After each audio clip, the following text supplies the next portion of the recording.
I'm 68 years old, and when I was a kid, everything was local.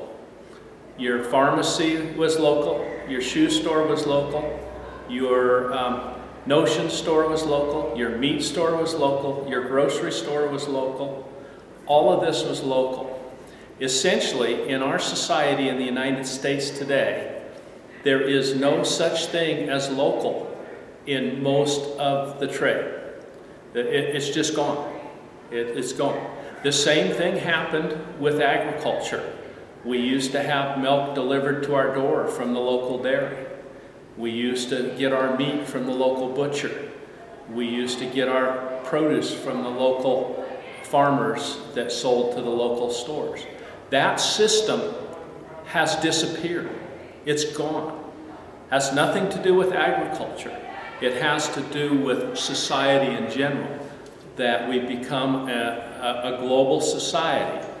And most of the big folks in agriculture will tell you that the system in agriculture now is based on this race to the bottom, which is on that particular day, in that particular community, what is the very cheapest price you can get on an item.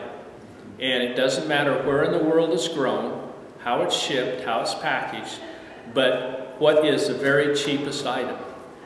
Local farms can't compete in that system because you're never going to be the cheapest on that particular day for enough days in a row to make a living. So there is no room in that system for the small farmer. There isn't any. It's gone. So in order for the small farm, the organic farm to succeed, there has to be a systems change. And that is part of what we think will be. For example, in the old days, the people that had power were the farmers because they grew the food. Over time, that power shifted to the people in the system and the distributors. Now, 100%, and I mean 100% of the power, is in the consumer. Whatever the consumer will buy is what's at whatever price they're going to buy it. They are the total driver. The secondary driver is the person closest to the consumer, which is the retail salesperson. So all the power in the system lies in the consumer and the retailer. None of it lies within the distribution system. For example, Walmart has cut out basically the entire distribution system for farm products. And they contract directly with farmers, large farmers, to supply their product. So in that kind of system, whatever the customer decides they want, if they want a nice, firm, hard, large, red, standard tomato with no flavor, then that's what the market is going to sell. And essentially that's what's happened to agriculture, is we've made our product as close to canned food as possible. Well, there's a little revolution happening in the country saying, hey, can't we put a little taste back in this? Can't we put a little contact with the people that grew it back in this? Right now it's a very small movement. It's somewhere between 1% and 5% of the food in the country is produced by those kind of producers. We happen to be one. Our success, long run, not me, I'm old, I'll be out of the system. The success, long run, is based on whether the consumer says, I'm willing to pay 15% more to have produce grown responsibly by responsible people in our community. Now, you asked me a question that took me a long time to get to the answer, but I'm going to circle back to that. What does it mean for the community? What it means for the community to buy local farm stuff means so much more than it means to buy from a local retailer or somebody else. Because a farmer is a manufacturer. That's basically what they do. They take raw ingredients, land and water, and they manufacture a product, food. And sometimes they do a double manufacturing, where they take that raw material, land and water, produce milk, which is run through a cow that eats the alfalfa that then produces the milk. So you've got this whole system of producing food that some of it's natural and primary, which I grow a melon and it goes right to a person. Some of it's secondary, where someone grows alfalfa, feeds it through a cow, makes milk that then makes ice cream. But what that means is that for everything you buy, local food, you're supporting an entire system. You're not supporting just the retailer or his family. You're supporting the person that grows the alfalfa. You're supporting the person that runs the dairy and the people that work for him. You're supporting the people that work in my back room here, sorting and packing the stuff. You're supporting my clerks that do the billing. And you're supporting my people on the road doing the delivery. You're supporting a whole community of people. That's the good news. The bad news is there's no money in agriculture. So those are essentially poorly paid people. But you're supporting that whole system of people that shop in the communities and buy in the communities and turn that money back around in the community. And I don't think everybody understands that about agriculture, that as far as jobs created and impact on the community, it creates a whole community of people gainfully employed in a business that's meaningful. Because growing food is a meaningful business. Making firecrackers may not be, but growing food is a meaningful business. Everybody has to eat, and everybody has to eat every day, essentially. So you're involved in a very meaningful business. And if you can do that at a local level, it creates more employment. The downside of that is you can't do that as cheaply as you do industrial food. We had the Industrial Revolution where we made factories bigger and bigger, and we're still making factories bigger and bigger. And as you make those bigger and bigger and you centralize them and centralize the employment, you need less people and they need to be congregated in city areas.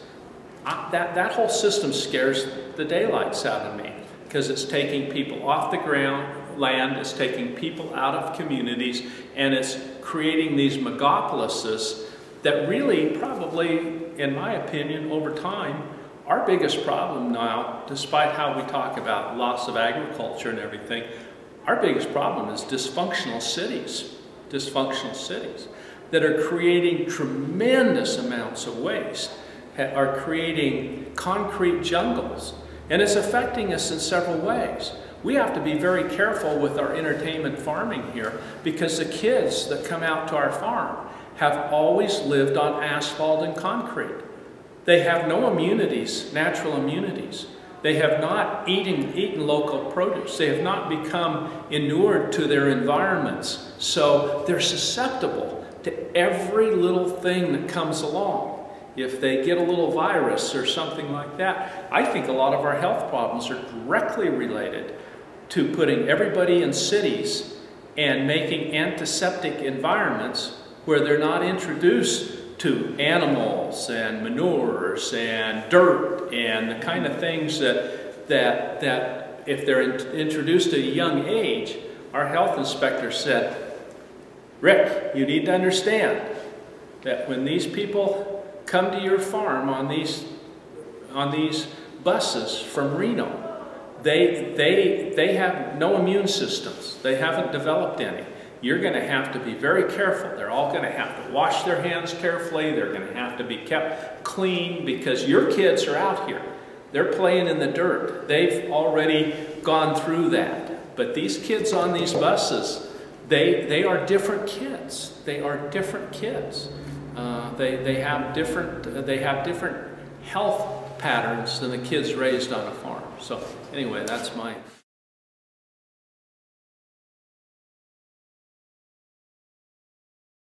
Here on the farm is we grow food and family fun. And people have become so, I guess, used to having food in the supermarkets, they think that's where it comes from. And so oftentimes they aren't interested in food, but they are interested in family fun. So if we can put fun together with food, then we can teach people about it. I like to use an employee of mine from a few years ago as an example of this. We hired a young high school student to work as a clerk out here. And we told her she had to take the produce home and taste it and eat it because she was going to have to sell it. Well, after the first week working for us, she came back and just wide-eyed and said, "I didn't know." She said, "I didn't know this stuff was supposed to taste. I didn't know it was supposed to have taste. This stuff tastes." We have created an entire generation of people that don't know. My son spent a couple of years in Brazil, up the Amazon. And when he came back, he said, "Dad, nobody in the United States knows what a banana tastes like. They have no idea what a banana tastes like. Those bananas in the stores are not, they don't have the taste." We have done that with every single crop that's fresh grown, as we've done it. The tomato growers in Florida years ago, when they were looking at, people were saying, "We want a tomato that tastes." So they did some research with people, and their research was very conclusive. People talk taste, but that's not what they want. They want big, they want red, they want firm, they want easy to slice. And that's what they're going to buy. We know that here. We know which of our tomatoes taste best, and we can push them, and we have a small group of people, even on the farm, that will buy the early girl tomato, but most of them want that big, firm slicer. And we think ours are much better than the stores, because we do pick them vine ripe, but we have to grow the varieties that have just a little less taste, because that's what people are used to buying. They want that, and there's a trade-off, and you can't get both. If you want to pick a tomato totally, completely vine ripe, you're going to have to eat it within 24 hours or 36 hours, and it's going to be a little mushy. And people love those tomatoes, but they won't buy them because they're used to buying that nice, firm tomato. So we think what we do on this farm is we introduce people. We get about 25,000 visitors a year through the farm, and they learn a little bit about agriculture. Whether they're picking their own, or whether they're going on a hayride, or whether they're doing our ed tours, they learn a little bit about where food comes from, because that's entirely lost today. The generation today really doesn't understand where food comes from.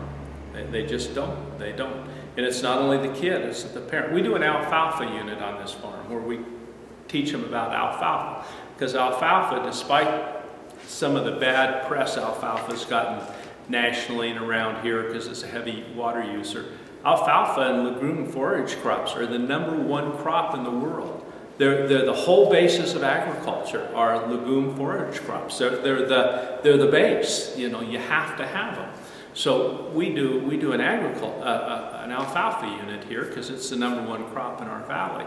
And we talk about it being fed through the cows, and it makes milk, and then you make ice cream. We had a parent call us and after a tour saying, "My son told me that you're making ice cream out of alfalfa. We'd never heard of making ice cream out of alfalfa. How do you do that?" Okay, the middle was lost. They said, "Oh, they're making ice cream out of alfalfa." No, we're not. No, we're not. Did you not hear the whole thing?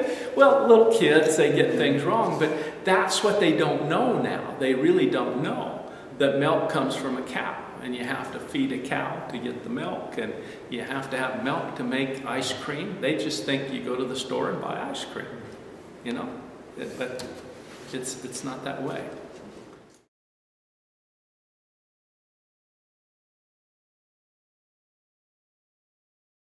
I'd like to leave, and this is not related so much to Lattin Farms, but related more to my work with the university. I work part-time with the university on a project called the High Desert Farming Initiative at the University of Nevada. And the small farm movement in the state of Nevada is alive and well. And some of the technology we have today are going to make it much easier for us to grow in these climates we have. We're building high tunnels up at the university where we're going to teach farmers how to grow in the high tunnel environment. And high tunnels and season extension technology is going to change Nevada agriculture. And my philosophy is, and you know, every time I get a chance to push it, I'll push it. And that is, I'm a native Nevada, but we choose to live here. For whatever reason we come here, whether it's jobs, or we like Lake Tahoe, or we like the libertarian lifestyle, or whatever, we choose to live here. And once we choose to live here, we make that choice. We have every right to demand local production of food here where we are. This talk about, oh, we're in the desert, we can't grow food, we're going to have to import all our food is hogwash. You could make the same argument for not living here. Why have a town in Reno? You know, situating it on the coast of California is much better. You don't have to heat it, you don't have to cool it, the water is natural, you don't have to build dams. Yeah, but that's not the way society works. We choose to have towns and cities in Nevada, and if we choose to do that, then what follows is we have every right to demand a local economy and develop a local economy, and part of that local economy includes locally produced, environmentally conscious food.